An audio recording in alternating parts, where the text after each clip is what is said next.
Kadang-kadang tidak semua hal itu harus sesuai dengan rencana kita. Kenapa? Karena di balik itu ada rencana yang maha indah yang dihadirkan oleh yang maha indah, tentunya oleh Allah Subhanahu wa taala.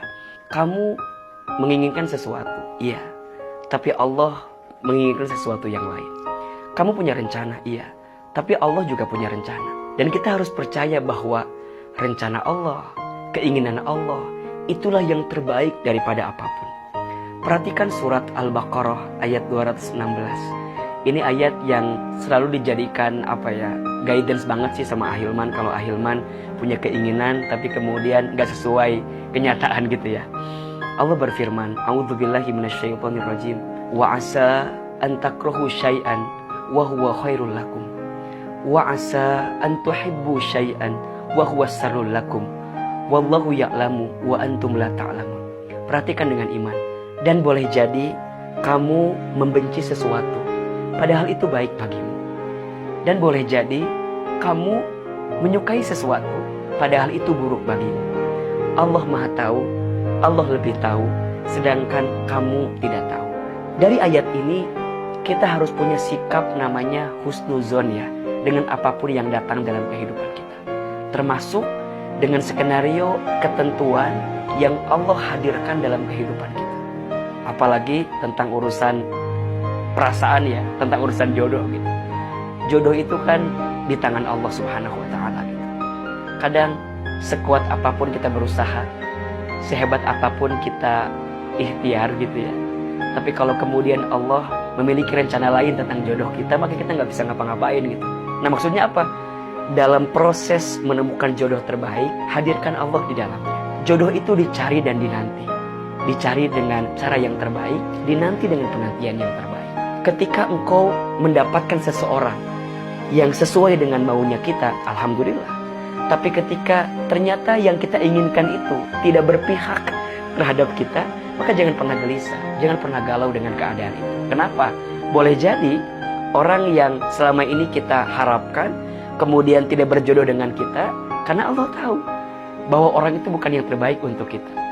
Jadi mikirnya tuh harus lebih terbuka gitu. Nah, sikap husnuzon ini yang harus kita hadirkan. Jadi gak ada bahasa gini, aku setelah putus sama dia jadi gak tahu jalan pulang. Emang kenapa? Iya, karena hampir semua jalan pernah aku tempuh bersama dengan dirinya gitu. Nggak gitu kalimatnya gitu. Atau ada bahasa gini, aku tuh pas putus sama dia tuh jadi gak bisa makan apa-apa. Emang kenapa? Iya, karena hampir semua menu pernah aku makan bersama dengan dirinya.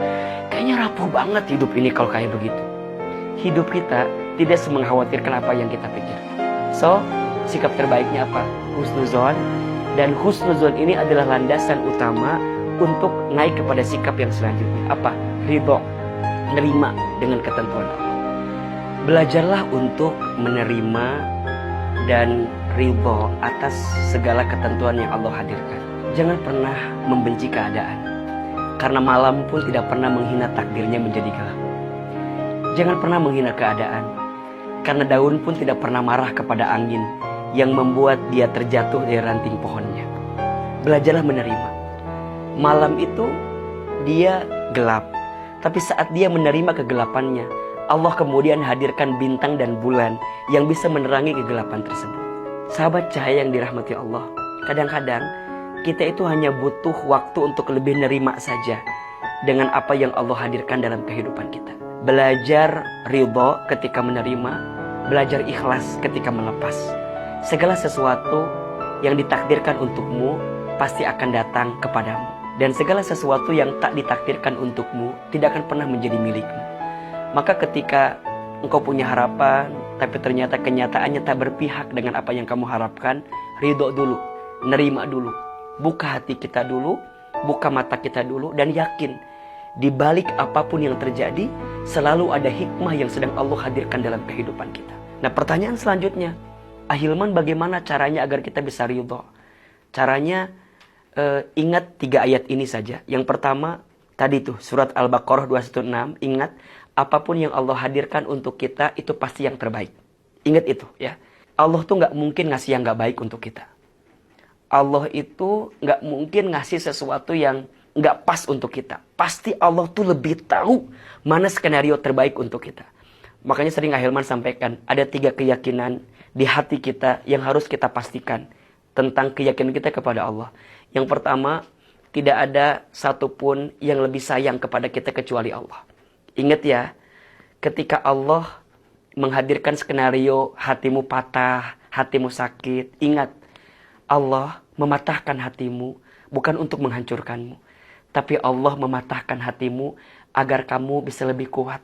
Sehingga Allah hadirkan orang lain yang bisa lebih membahagiakan hatimu di kemudian hari. Jadi belajar lebih menerima itu. Yang kedua, tidak ada satupun yang lebih mengetahui tentang diri kita kecuali Allah. Bahkan kita pun gak tahu tentang diri kita kan. Kita gak pernah tahu besok lusa akan terjadi apa, gak tahu gitu. Hanya Allah yang tahu. Maka Allah maha tahu, Allah lebih tahu, kita tidak tahu. Maka jangan sok tahu gitu. Apalagi nyalahin keadaan dan seterusnya. Dan yang ketiga, tidak ada satupun yang bisa mengangkat kesulitan kita kecuali Allah Subhanahu wa Ta'ala. Keadaan yang membuatmu sakit hati mungkin membuatmu terjatuh atau terpuruk. Tapi percayalah, ketika engkau terjatuh, engkau punya banyak kesempatan untuk banyak bersujud. Engkau banyak kesempatan untuk banyak berdoa. Kalau sudah tidak ada lagi telinga manusia yang bisa mendengarkan keluh kesah kita, maka sudah saatnya tempat sujud kita menjadi tempat healing terbaik, agar kita bisa memohon dan meminta kepada Allah. Kalau sudah tidak ada sandaran manusia atau pundak manusia untuk bisa bersandar, sudah saatnya tangan ini menengadah meminta kepada Allah atas setiap perasaan yang sedang kita hadapi. Maka teman-teman yakin ya, apapun yang Allah hadirkan untuk kita pasti yang terbaik. Sungguh tidak ada yang kurang yang Allah berikan kepada kita. Yang kurang siapa? Yang kurang kita saja. Ahilman, kita kurang apa? Kita ini dikasih nikmat, kurang syukur. Dikasih ujian, kurang sabar. Ketika beramal, kurang ikhlas. Ketika ada takdir, kurang ridho. Kalau dikumpulin, mohon maaf, kurang ajar ya. Jadi kadang-kadang masalahnya bukan di Allah, jadi kitanya aja gitu. Jadi kita yang kadang-kadang ngerasa bahwa, kok gini. Enggak.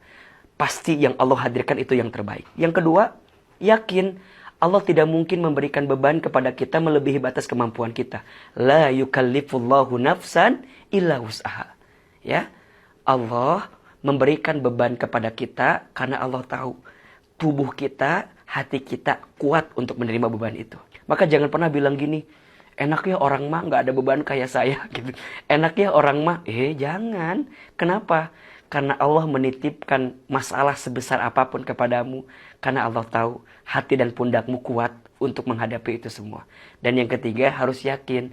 Fa inna ma'al usri yusra, inna ma'al usri yusra. Maka sesungguhnya bersama kesulitan ada kemudahan. Sesungguhnya bersama kesulitan ada kemudahan. Ya sudah, orang yang sudah pergi meninggalkanmu, udah, buanglah mantan pada tempatnya. Ya. Jangan gelisah lagi, jangan galau lagi. Sekarang buka hati, kemudian ya pastikan kesendirian kita untuk jadi momentum terbaik agar kita bisa menanam banyak kebaikan saja. Ingat ya, kadang-kadang waktu sendiri itu penting sih. Untuk apa? Untuk kita menemukan makna di balik apapun yang terjadi. Dan kita harus ingat, di balik kegelapan selalu ada cahaya yang sedang dihadirkan.